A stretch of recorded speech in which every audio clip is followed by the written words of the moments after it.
welcome to Movie Review Mom. If you're a subscriber, welcome back. I'm so glad you're here. Thank you so much for your support. I really appreciate that. And if you're brand new to my YouTube channel, yay! I hope that you like what you see and that you will subscribe and come back. So the movie I'm reviewing today is called Me Time. I know this has been out for just a few minutes on Netflix, but I went out of the country, and then when I came back, my computer crashed, and I'm trying to catch up. People have been asking me what I thought about this movie. So here we go. It is rated R, a hard R, and I'll talk about that in just a few minutes. It's an hour and 41 minutes, and the movie review mom grade I'm giving it is, brace yourselves, a D for just don't. And let me explain why I think that. I'm going to give you an overview in a nutshell, and then I'm going to point out things I liked and didn't like. That list is much longer, as well as offer tips for parents. Don't let your kids watch this, and themes worth talking about, and interesting lines, funny lines, or recommendations for other films that are sort of similar that you might also like or like better.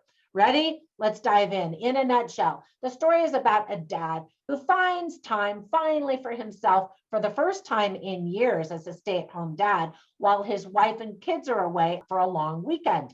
He reconnects with an old friend for a wild weekend adventure.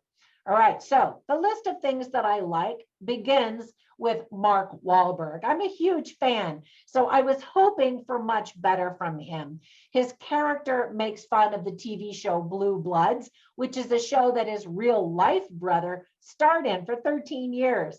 He also references New Kids on the Block since his brother was a band member. He always seems to get a kick out of the movies that he's in, and I think the scenes that he's in for the most part look like he's having fun. He definitely isn't the one to carry the weight of the movie. Kevin Hart is. But there was one scene where I was like, oh, Mark, what's going on? I know he is a Christian, a Catholic believer, but it kind of looked like he was drugged out or high or something. And I was like, something's weird during this shooting. And maybe he was on painkillers. I don't know. Maybe it was nothing. He was having an off day. I don't know. But I just always expect a lot from him because I am a fan. All right. So then there's Kevin Hart. He used to completely drive me nuts because he always played the exact same kind of character in every movie, like he does in this movie. In recent years, he's done some very impressive work in dramatic roles, and I was able to see that he actually has some depth to him as an actor. And so now I didn't mind so much that he's back to that old character again, because I know he can do more than just this. And there are plenty of people who love this type of character that he plays so well. Seal gives a cameo performance. He sings in a duet with Kevin Hart. One of the characters says about Kevin Hart's voice, he's actually good. And he wasn't too bad at all. And I don't know that I've ever heard him sing before. So that was kind of fun. I think that the filmmakers probably had a really good time on set, and because there's just a lot of goofy mayhem and chaos. And if you like that and don't mind the crudeness of it all, you'll have a good time. However, let me now share the list of things that I didn't like about this movie. First of all, as I said, if you don't like Kevin Hart when he plays a crazy, out of control guy, then you definitely won't like this movie.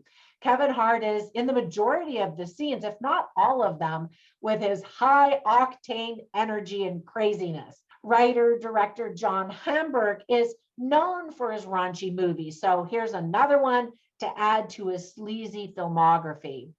The film is full of lazy writing that surprised me, that just scrapes the gutter with potty humor. The movie uses green screens quite a few times, and none of them looked very good. The trailer, I thought, was funnier than the entire movie put together. It's disgusting that within minutes of Kevin Hart's family leaving, he jerks off and goes to a topless strip show. Really? Gee, what a catch of a husband. Who names their son Dash? I'll tell you, 2 recent Netflix movies have had characters named Dash. Like, do the producers or the execs at Netflix just really like that name? I just thought that was kind of weird. The entire plot seemed weird and odd to me. In fact, the stay-at-home family man is the one who is wrong and needs to be taught a moral lesson in life, not the wild, irresponsible friend, nor the wife who never admittedly spends time with her own children because of her career. What? I mean, this is a father, despite all of the other stuff that he does the minute that the family leaves. He's the one actually serving in the PTA and being there for the kids and helping his wife with her career and supporting her. And yet he's the bad guy. I thought that was just weird.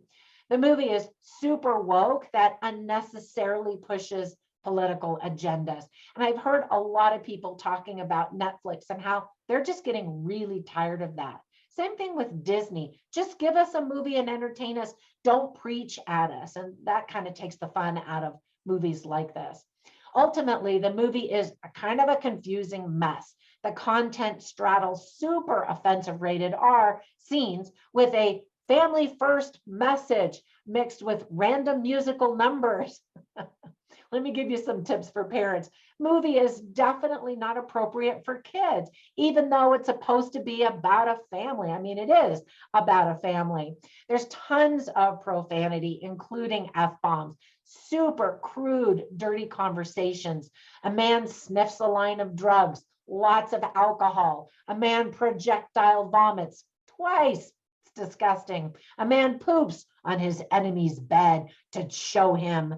Multiple vandalism scenes. We see a completely naked man from the rear end, and other naked people are seen jumping into the ocean. There's just a lot of content that you just don't want your young kids watching, especially. Some of the themes that are represented well are friendship, forgiveness, marriage, parenting, jealousy, and family first specifically. All right, so I always share funny lines and interesting lines so you can kind of get a taste for the movie. I have them all on my written review at moviereviewmom.com, so you can run over there, check them out. I'll share a few of them with you right now. So for funny lines, nothing really made me laugh out loud, even though this is supposed to be a comedy. Instead of laughing, my reaction was mostly, ew. So I thought that was just a disappointing element of a comedy. There were some interesting lines, although I realized I didn't even write any down. I guess none of them were overly profound, just simple cliched lines at the end where people learn life's lessons. Yay. All right, so before I go, let me share some recommendations for some other movies that I instantly thought of that I thought were funnier and better done, more well done. The first one is Daddy's Home with Mark Wahlberg, of course. And actually, there are two of those. And I liked both of them, again, because I'm a fan, but I just thought that the writing was better. It was just more clever and laugh out loud. They actually, both of those made my husband laugh out loud. That's saying something. My husband's hilarious, but it takes a lot to get him to laugh out loud in movies. So anyway, that's a good thing about those movies. And then another one I thought of is called Central Intelligence. And that one's got Kevin Hart in it with Dwayne "The Rock" Johnson. And I thought he was hilarious in that one. And I loved that duo together. So check those out. I think that you'll enjoy that, all of those three, better than this one. All right, that's it for my review. Thank you so much for sticking around and watching the end of my movie review. I really appreciate that. I'm trying to get watch hours so that I can qualify for the next bump up at YouTube. It's just a goal that I'm trying to hit. So be sure and watch all of my videos and like them, subscribe. You know the drill. Thank you so much. I'll catch you in the next one. Bye for now.